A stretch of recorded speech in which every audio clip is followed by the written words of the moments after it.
నమస్తే సార్. నమస్తే. అడ్మిషన్స్ ప్రక్రియకు సంబంధించి ఇక్కడ కొత్తగా ఏమైనా విధానాలు ఏమైనా వచ్చాయి? డిజిటల్ అప్లికేషన్ సిస్టమ్ను అందుబాటులోకి తీసుకొని రావడం జరిగింది.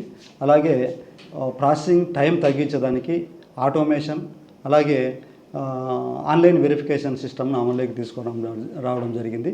అలాగే అన్నమాచార్య యూనివర్సిటీ ఎంట్రన్స్ టెస్ట్ ద్వారా ఎవరైతే విద్యార్థులు మెరిట్ ఉన్నారో మెరిట్ బేస్డ్ స్కాలర్షిప్ ఇచ్చి వాళ్ళకి ఆ విధంగా సహాయం చేయడం జరిగింది. అలాగే ఇంటర్మీడియట్ మార్కులను బేస్ చేసుకొని ఎవరైతే పేద విద్యార్థులు ఉన్నారో వారికి అవకాశం కల్పించడం జరిగింది.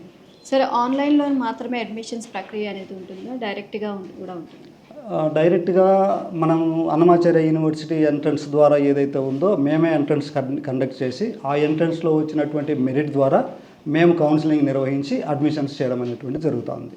పేద విద్యార్థుల విషయానికి వస్తే సార్, వాళ్ళకి చదువుకోవాలని ఉంటుంది కానీ పేదరికం అనేది అడ్డు వస్తుంది. అలాంటి విద్యార్థులకు అన్నమాచార్య యూనివర్సిటీ ఏ విధంగా భరోసా ఇస్తుంది?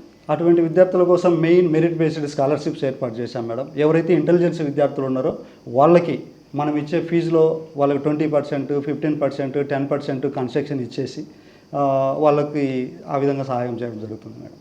Thank you so much. Right, thank you.